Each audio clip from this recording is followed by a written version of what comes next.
number one problem that engineering leaders at high growth companies face is talent. How do I hire? How do I coach? How do I grow? And the fact that remains, because the tech industry has grown by leaps and bounds for the entirety of my career, there has never, ever been enough supply of talent to meet demand. It's not like doctors or lawyers. There's a cap on how many doctors we need in the world. We're nowhere close to the cap. We need more doctors than we have. But there's a finite demand for doctors based on how many human bodies are kicking around to be treated. There is no cap on the demand for software engineers, data scientists, machine learning engineers, technologists, product managers, designers, because if we had enough to work on all the products that are in front of us, we'd invent new products to build.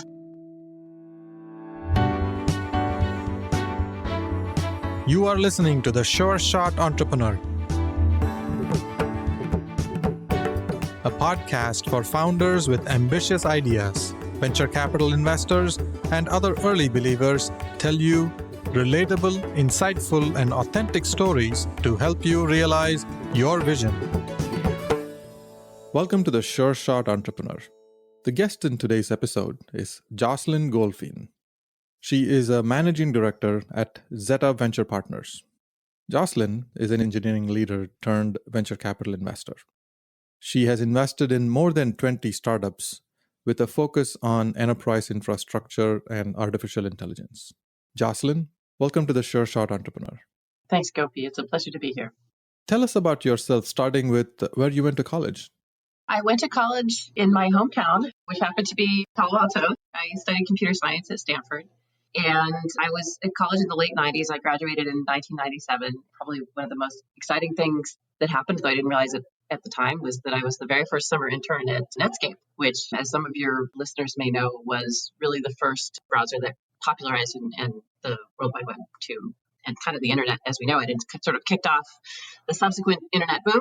But I graduated a year too early for the dot-com bubble. I did leave college and go work for a startup in Austin, Texas called Trilogy that was kind of renowned for recruiting new college grads with a lot of entrepreneurial energy. After a couple of years at Trilogy and one of its spinoff startups, which actually went through an IPO in 98 or 99, I took off with a couple of my friends and we co-founded a startup ourselves. We just had the entrepreneurial fervor. Our timing was terrible because we basically started raising money and we raised what we then called a Series A round, $1 million, about a minute before the funding window slammed shut, the dot-com bubble burst. And so we ended up actually merging with another startup backed by the same VC. And that startup ultimately went through some name changes, but was focused on email manageability. And we didn't have the vocabulary for this at the time. It was SaaS, but back when we called that something else, but it was very early in the SaaS era.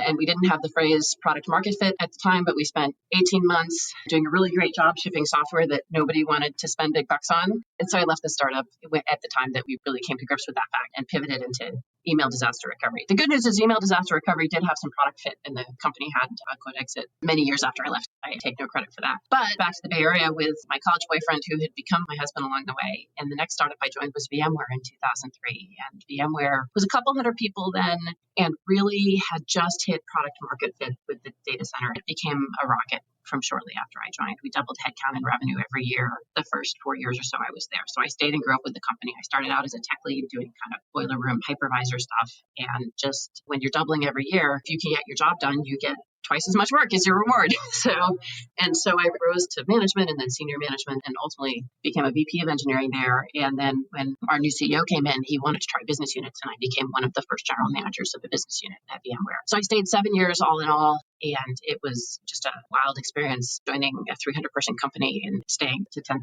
employees and billions in revenue. But in 2010, I decided, I'm a small company person. This has become a big company. I'm going to go find my next startup. And in fact, the most impressive founder I was recruited by was Mark Zuckerberg. And so I joined Facebook in 2010. It was not a startup. It was not public yet. It was under 2,000 employees, but it was growing at 50% a year. But I felt like I could help with those growth movies, those growing pains it was encountering. And the engineering team was only 500 people. So I joined as basically part of the engineering leadership team. And one of the most exciting things about joining Facebook in 2010 is that they were really one of the first movers in machine learning. And so I got to kind of cut my teeth on this new technology that even then I don't think I realized that it would be as generational as the internet back at Netscape. I still remember being a college student and seeing a URL on the side of a bus for the first time. And I felt a sense of injury. The internet is just for us nerds. It's like our private playground. Like, how dare you tell all the mundanes and muggles about it? And so, and of course, it's now ubiquitous, and average person can't imagine life without the internet. And so I feel like I got to be on the on-ramp for the internet. And then again, for machine learning with Facebook, my first big project was working with the newsfeed team to adopt ML for the newsfeed ranking. But I got to hire the first computer vision people into Facebook when I was working with the photos team, and we started getting serious about vision. And Facebook is a phenomenal engineering organization. Facebook was an amazing 4 years of education. And then, to make a long story short, at Facebook, I got into angel investing, and I ultimately decided to make my career in venture. That brings me to Zetta Venture Partners, where I sit today. Well, you have had an amazing journey. It's very rare to meet someone who is local to Silicon Valley, who grew up here. It's a pleasure to meet a true local. I see that you were part of the original internet revolution, starting with Netscape. I was one of the early users in 1997. So I'm really excited to see that you were part of that, and I used one of your products. How is the startup ecosystem different today compared to the Netscape days and compared to your Facebook days when you started angel investing?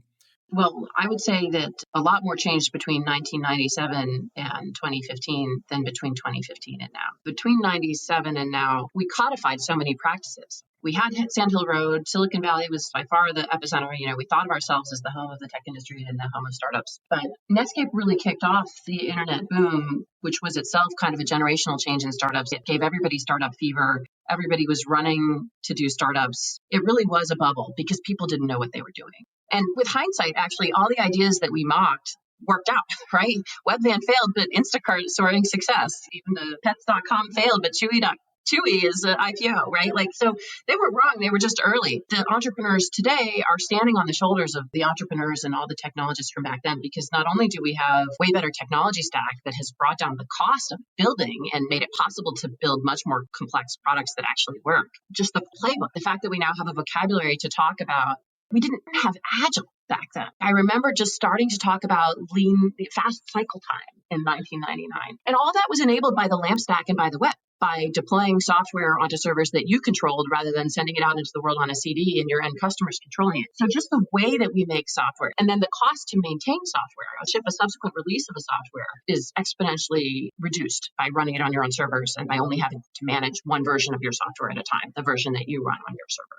So internet paved the way for SaaS and cloud, paved the way for startups today. If you imagine it, you can build it. That wasn't so. We were just missing all the building blocks back then. It was much harder for startups to be successful, even when they fundamentally had a good market idea. So today, I think is much easier, both because we have more building blocks, and I expect 20 years from now to be exponentially easier still. We have so many more building blocks, both in terms of building products, but also in terms of the vocabulary, the playbook, figuring out how to spend our resources to learn, to incrementally improve, and to set our strategy on the balls of our feet. AI and machine learning is actually the next big generational technology shift since the internet and cloud. And I think that itself will be as or more transformative. If you go start a SaaS company today, you're on a really well-trodden path. You're on a 4-lane highway. You can just go 80 miles an hour. In the 90s, we were sort of hacking and slashing through the wilderness with our machetes. For AI entrepreneurs, it's somewhere in between. If we're a SaaS product powered by AI, we do have a lot of playbooks that are known to work. But I think we've still got a lot of fundamental figuring out. We're still figuring out the playbook for a company that has a learning loop at its heart and that has a lot of bootstrap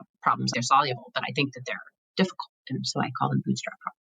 Yeah, I came to the Silicon Valley in the late 90s, and there's a significant change in awareness of startups. The startup fever is still high, but the resources available to entrepreneurs is much, much better now. Infrastructure is much stronger. I noticed a distinct change that happened sometime in the early 2000s. If you walked into an office to use computers, that's where you found the best resources, the printers and access to internet, all of that. But somewhere along the way that changed, and consumer internet became much more popular when the technology you had in your hands at home in your private life suddenly became better and better and better. It became more available to the mainstream. And all the devices that we were using was superior to what was provided in the office. So I think it's still true. Enterprise user interface lags behind consumer products. I literally lived through that experience and I watched the change happen. And I can see that very distinctly. My theory is that the product evolution is a function of your technology stack, but also of your business model. And B2C consumer business models are really, really good for optimizing user experience and sort of quality of user experience. And so when we talk about really great design, even in B2B companies where we're trying to focus on design and usability, consumer grade UX is the same thing as saying you want it to be better than average, right?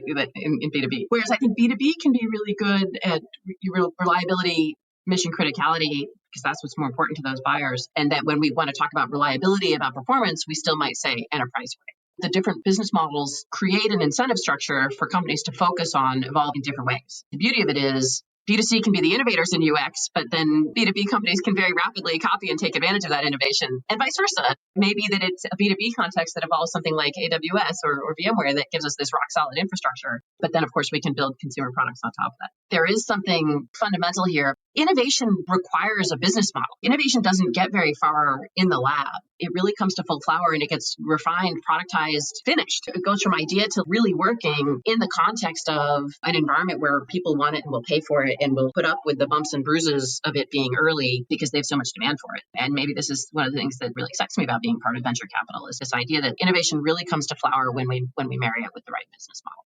Yeah, innovation is driven by both user needs and also business models that will sustain that innovation for a long period of time. And I think that's the gist of your message here. I'm curious to understand, why is venture capital really interesting to you? Oh, I mean, easy. I love startups. I always have. From my first work experiences interning at startups to most of my job choices, had to either join startups or join really fast growth tech companies. You get to really be missionary, like really think about the future and how you can change it. And it's a growth mindset. It's not about like elbowing aside a competitor or someone else having to have less so you can have more, or eating somebody else's budget. It's just, I'm building something new that solves a problem that's not previously solved. And that mindset is the best, most satisfying thing, is the most impact you can have on the world. Sitting in venture, I get to work with entrepreneurs every day who are building something new and solving problems in the world. If you're intellectually curious, it's a buffet because it's a constant stream of meeting people who are passionate and who have amazing ideas and getting to learn. And then on the occasion when it's great and I'm a good fit to help and they agree, then I get to work really deeply with them. God, what's not to love? There's VCs who like to humble brag about their job and be like, oh, it's dull, or it's really a sales job. Like, sure, like all jobs, there's aspects that are tedious or administrative. But my goodness, I don't think you can play down how much fun this job is. It is. It's incredibly satisfying when we hear entrepreneurs tell their stories, and especially when the story comes true. What areas do you focus on for your investments? My firm, the Zetta, stands for the Zettabyte. We were founded by my partner, Mark, in 2013 because he foresaw that machine learning and AI really were a generational shift in computing that would create tons of new categories, that would enable disruptors to defeat incumbents and go step function beyond them. And so the firm as a whole focuses exclusively on what we call AI-first companies. That is, companies who are building products that are powered by AI, so AI-powered products, or companies building the tools and platforms to enable AI models to be built, what we call AI platforms. Between the two, that's all we look at. And then we also think that business model is really fundamental to the nature of what you're building and how and why. And so we have chosen to focus just on B2B. Obviously, nothing wrong with consumer, incredibly valuable consumer companies, perhaps the most valuable in the world. But B2B is what we're good at and what we focus on. And then we sit at this seed stage. We are what we call an institutional seed investor, or my partner Mark likes to call it Series A Classic. And what that means is we are an investor at the seed stage. The rounds we fund are usually between 1 and 5 million. But what makes us institutional is that we practice our craft the way a Series A investor does, or the way one would have when 1 to 5 million was a Series A round. And so we take board seats. We hold reserves. We want to work with an entrepreneur to build a company and to be a lasting. So one way you can raise a seed round is to put together a whole lot of small checks on a note as a viable path to get capital. But there are a lot of entrepreneurs who would rather have a partner, not just capital, who view the capital itself as a commodity and are looking for someone to help them build a business. Because of our focus on AI-first companies, we really think the playbook's being rewritten by these companies. And so we think we can share those lessons and work with entrepreneurs in that space to write that playbook. That is the focus of the firm. But then having said all those words, it's still a wide open field that can take you everywhere. And so I'm personally very interested in cloud infrastructure and how we manage cloud infrastructure. I think that the world in the last decade has evolved from manual operations of infrastructure to programmatic operations of infrastructure. That's the transition to DevOps, right? The dev is for having to become programmatic about our ops. The complexity of cloud infrastructure continues to exponentially rise. The combination of microservices, containers, Kubernetes, you name it, and third-party SDKs, so many trends just driving complexity. And so to keep on managing that infrastructure for high reliability, high performance, great efficiency, I think is a problem too hard for humans and maybe too hard for scripts. And I think machine learning can do a lot to help us manage our infrastructure. So very interested in that and anything that helps developer DevOps, because I think that any tools that we can build at the infrastructure and developer layer then have so much leverage because they can help all other innovation. And I've seen how building a new infrastructure layer like virtualization enables cloud computing, and cloud computing enables this whole generation of startups. So can we make fundamental advances there? That's big. As someone who's run large organizations of people, I'm always interested in productivity and HR tech, the things that make organizations fundamentally more efficient. And I think this has been an area where we've lacked in innovation for a long time. Like the HR has a huge headcount budget and not much of a software budget. I think that will change. I'm really interested in supply chain and logistics. It's another one that to me has that feel of leverage where if you can change the economics by 1%, you can feed half the world. There's a lot you can do there. There's so much waste and inefficiency that technology hasn't always been able to touch, because in many cases, it's not always a technology problem, but in some cases, it's problems that couldn't be tackled by technology before and now can with AI. So that's just a sample platter, but we look at all kinds of things. We look at health tech and fintech, real estate. We reserve the right to be opportunistic because, frankly, I don't believe that sitting in venture capital firms, we have all the good ideas. Entrepreneurs have the good ideas, but I reserve the right to wake up smarter when I get educated by an entrepreneur. Very well said. Entrepreneurs tend to have a creative view on how the world could be. And a lot of your focus is on deep technology solutions like cloud infrastructure, artificial intelligence, but you're also open to some other areas like real estate and others. What are some qualities you look for? What kind of skills and strengths do you like to see in entrepreneurs?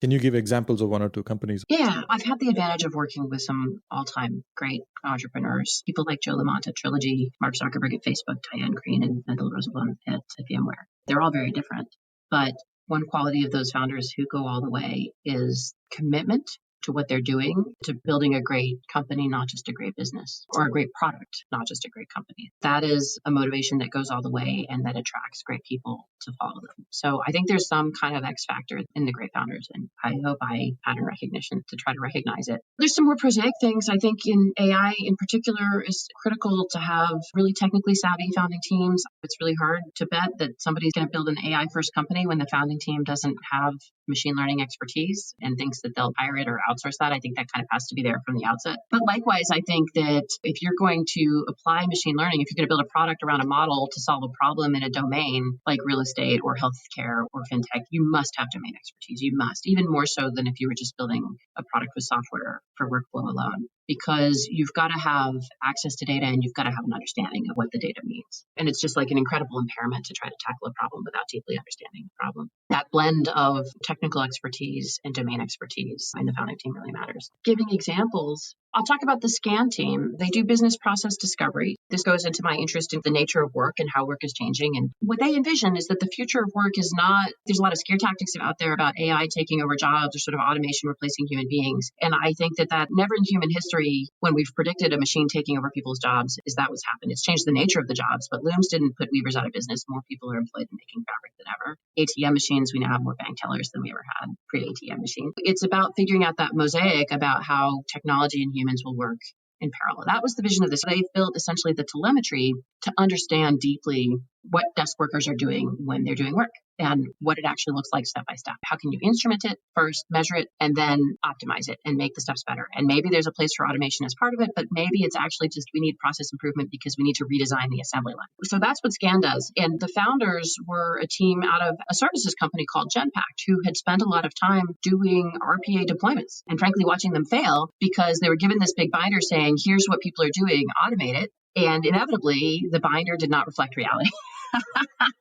So they had this deep well of customer pain to draw on. But rather than set out to solve that specific problem, they could have set out to solve the okay, we're going to automate the creation of RPA scripts. They sort of took a step back and said, this is a symptom of a bigger picture problem, which is that companies don't understand the work that their workers are doing. And if they did understand that work, what are all the things we could do with that, not just automation? It's that Avinash and Manish, the founders of Scan, are just incredible, humble, down to earth. They're just really driven by customers and customer pain and trying to solve this problem. And they, by the way, had built an incredibly innovative system using very cutting edge computer vision stuff. When I first met it, I was a little bit beyond. I mean, that's a good story, but is that really a tractable problem for machine learning? And call me back when you have a demo. And they showed me the demo and I about fell out of my chair because it could draw the workflow diagram of what people were doing. And it could show you deviations from it. And it could show you insight about what people were doing that I didn't think could be achieved with computer vision alone. So it had that magical combination of deep well of understanding of a problem and a pain, true motivation to solve it, big picture creativity about it, not just I asked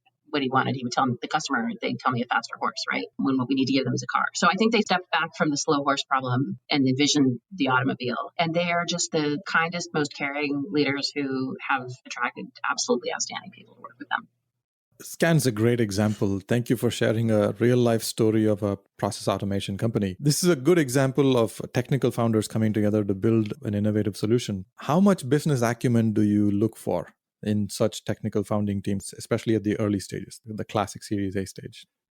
Business acumen, it kind of depends. We talk about product market fit all the time. I think there's also a founder problem fit. You always need business acumen because at the end of the day, if it's venture backable, it is so because there's a big business to be built here. But what people often mean when they talk about business acumen is how commercial are you? Are you going to be able to pull off a sales cycle with a big enterprise customer? That's needed in Scan's case. Their business model, as you might imagine, involves selling six-figure software deals to big financial services companies initially. But long-term, every industry, I think, will want to use this. But there's obvious reasons why financial services will be the early adopters. And so Avinash and Manish had that in spades, obviously. Sitting in a services company, they were working hand in hand with customers every day. But you could easily imagine, and we work a lot in platforms and tools for developers and for machine learning engineers and data scientists. And kind of the traditional notions of business acumen, those instincts will probably mislead you more than not in that market. While there certainly are some good businesses to be built with enterprise sales, I would say increasingly open source looks like the way to get distribution.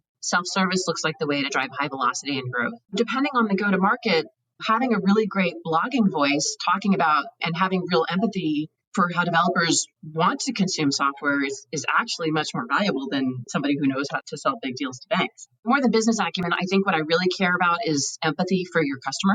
That's what will give you the right muscle memory and the right motivations. And you will figure out the tactics. And I will help you figure out the tactics. And we will hire people to help figure out the tactics of how to translate your product and bring it to market based on that. But if you have the wrong muscle memory, and I think actually this is a mistake I see all the time, which is you have this technical founding team who's got a problem they care about and a user they care about, and they've built a technology or a product. They're just fearful. I've only ever been an engineer. I haven't built a financial model. I haven't ever conducted a sale to a customer. And so I need to go get a quote unquote business co-founder. This business side is just a black box to me. I need to find someone else who understands it. And I would say that sort of 8 times out of 10, that business co-founder is an albatross. There's no work for them to do in the first year. If you as a founder try to delegate or outsource contact with the customer to somebody else, it's going to fail you and your product's going to fail. And so I really recommend that people have a growth mindset, that technical founders have a growth mindset about business acumen. And if you are passionate about the problem and the customer and committed to learning, you will get a better result than if you try to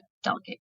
Yeah, the customer empathy part feels like, yeah, of course, that makes sense. But if I relate to my own engineering days when I was a software engineer, hardware engineer, I don't recall meeting a customer during that time. I was deep into R&D, building things because it was intellectually satisfying. And they were great products in the end. Some of the products are generating billions of dollars in revenue. But I never really related to the customer at that time. I was more focused on the here and now of building the product. So that engineering founder who has that depth in engineering and also has the customer empathy is definitely much better positioned to build a business. This is a very insightful observation. Thank you for sharing that. I want to ask you about something slightly controversial. There's this common phrase that data is the new oil. Do you feel that analogy is flawed, or is that right? Well, I can write an article called Data is Not the New Oil. So I guess I've got to take the ante. I do think data is valuable. The right data is valuable. It's not valuable for its volume. Anyway, I think there's a bunch of reasons that the oil analogy is flawed. I don't fundamentally dispute the idea that data is really valuable and that data is an asset.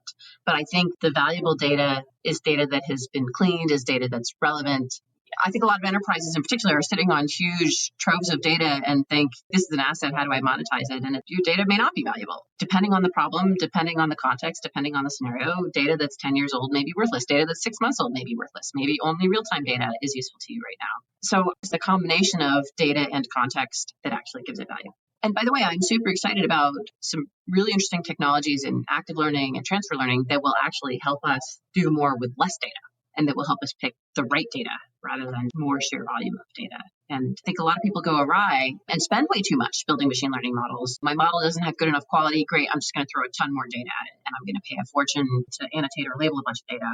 That is not always the fastest path, and certainly not the most efficient path to model quality or to velocity of improving model quality. And so I really wish people would think about model quality as the object and velocity to improve a model's quality, or delay regression, like the second derivative of the data, rather than the data itself. Yeah, it's not obvious to people from the outside when they always think that more data is great, but rich, clean, relevant data is much more valuable. That's the only way that data can be valuable. The insights are far more valuable than just the raw data. I usually say that to solve a linear equation, you need 2 data points. To solve a quadratic equation, you need 4 data points, and that's about it. If you have more data, it doesn't mean that you can solve the equation better. You just need the right data, and the right data will get you the answers to the unknown. Yes, absolutely. I will say this, for folks who are not machine learning experts in the audience, that when thinking about machine learning and how to improve models, at this point, it is often a game about better data than better algorithms. The work of innovation in machine learning startups is rarely about going and building a better algorithm. It's much more about everybody's got approximately the same algorithms, but I can build a better model than everybody else because I have better data than everybody else. That is a common pattern. Yep. Can we talk about artificial intelligence? Is there something you're scared about, that the direction in which we are going, is that going to lead us to a better place? Or do you belong to the camp that we're on the right track? This is the purpose of technology, and it's going to disrupt and create new things, and including some problems, but we'll overcome them.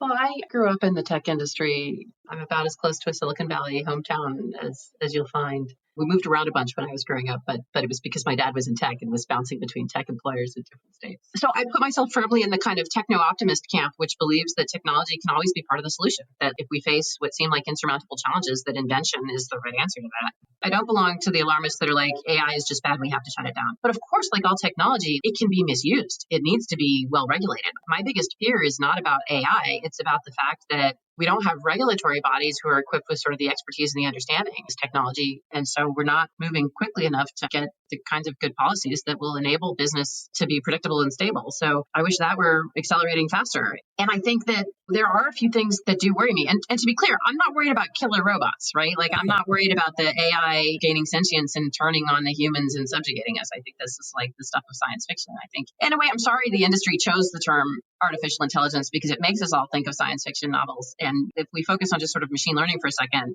we'll have more of an intuition for what it really is, which is math, which is pattern matching. And that's not the path to sentience anytime soon. So I'm a skeptic on AGI, but I'm a true believer that machine learning is going to solve tons of problems and tackle problems that are too hard for humanity, like climate change. I absolutely believe that AI is going to help us. There's a lot of concern about bias. That concern is appropriate. I think that needs to be regulated. But something that gives me a little bit of optimism and joy is that we have a lot of good evidence now that humans, despite all our best wishes, are pretty biased, even when we don't want to be. And it's very hard to untrain or remove that bias from ourselves. Whereas if we set out to measure a model for bias and to remove the bias from the model, that's a much more tractable problem. I think AI can be, if not regulated, if misused, can reiterate bias, but I think can be, on the contrary, also gives us very much a path towards accelerating a future which has much less bias.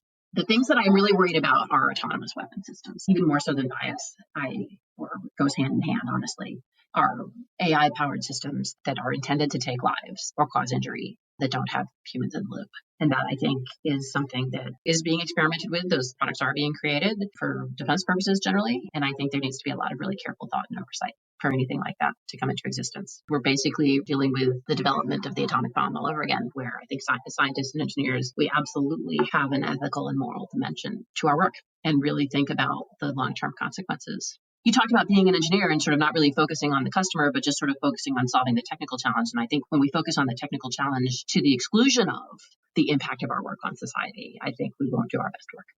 Yeah, we need to look at long-term pervasive impact of the work that we do. I am worried about some of these weapons that can be created using automated tools and bioweapons. That I think those are far more scary than the sentient being taking over human beings. That's less of a problem today. What tips would you like to give to founders building artificial intelligence startups?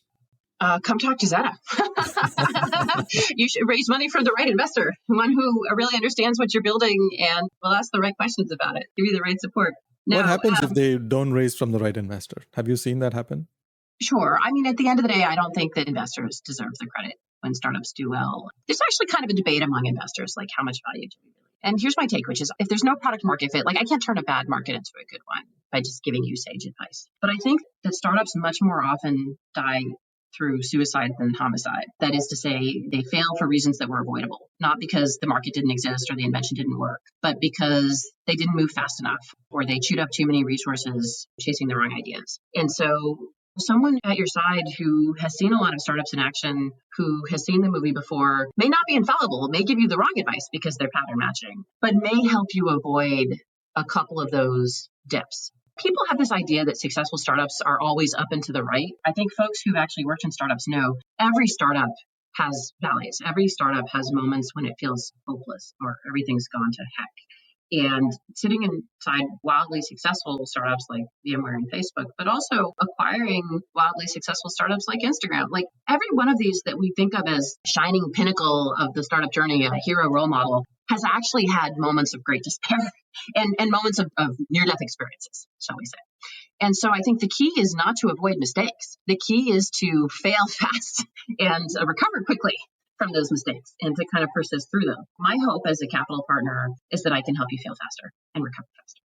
So that's one great tip. Choose the right investors to support you. What other tips would you like to give? I think that you've just got to have religion about hiring. The quality of the first-time people you hire is life and death. You can recover from mishires. A few things are fatal in startups as long as you can raise money. Any problem you're tackling, and you're going to tackle lots of problems because a startup is nothing but problems. Any problem you tackle, any mountain is going to become a molehill if you have the right people at your side tackling it together. And when you have the wrong people, molehills become mountains. Yeah, the reward of solving a problem at a startup is you get a bigger problem to solve. So That's you right. certainly need a strong team to support you in that journey. And frankly, the journey's a lot more fun if you're working with great people at your side. Yeah, that's right. Is there a common mistake that you see founders make, especially when they pitch to you in the first one or two meetings? Are there some pitfalls that they can avoid? A lot of first-time founders don't realize investors, particularly seed investors, have two different hats that they're wearing when they're judging an investment. One hat is the 10-year time horizon hat. My fund has a lifetime of 10 years. I'm trying to drive returns to my investors on that time horizon. When I look at a startup, my career is made when I invest in startups that go all the way, that reach sort of the fund returner status. Like that's how I deliver a multiple of my fund. That's how I get to live to play another day. On the one hand, I'm wearing this hat, which is evaluating, do you have even a long tail chance of becoming that multi-billion-dollar company that owns an immense market? And I think one of the most frustrating things for founders is that market size slide, which is like, I'm at the invention stage. I haven't raised a dime. I'm just building stuff. You want me to size the market? Like this market doesn't even exist yet. I mean, it feels ludicrous, but at the same time, it's probably the most important filter for investors is like, does this have the capacity to return my fund? So that's sort of the one hat I have. But then I have this other hat, which is about the runway. If you're raising $3 million, I'm backing your seed round, it's going to last 18 to 24 months. The biggest risk to me is that you are not able to execute well enough in that 18 to 24 months to raise a next round. And so I'm going to ask a ton of questions that are around the 18 to 24 month time horizon. And I'm going to ask a lot of questions around like that 10-year exit time horizon. And they're aimed at answering different questions for me that both have to come out to yes. But it can be confusing to a startup because some of those questions are really incompatible with each other. And then in between the 2 years and the 10-year time horizon, like I don't actually care a whole lot. That's a problem for our future selves. If those two are green, I don't have to worry about the middle. You leave it to the Series A folks or That's Series right. B folks. Yes, that makes sense. Absolutely. I expect to roll up my sleeves and help in that window, believe me. Yes. But, I leave it to my future self as much as to others and your future self. Yeah, less clarity on the midterm goals is okay, but we need very good clarity on long-term vision and practical short-term goals. That's right. The insertion point is crucial because you're most likely to stumble right out the gate if you're going to stumble. I want to switch to the next part of the conversation and ask you about your community involvement. Is there a nonprofit organization you are passionate about? There are several, but perhaps the most relevant to this group is an organization called codepath.org.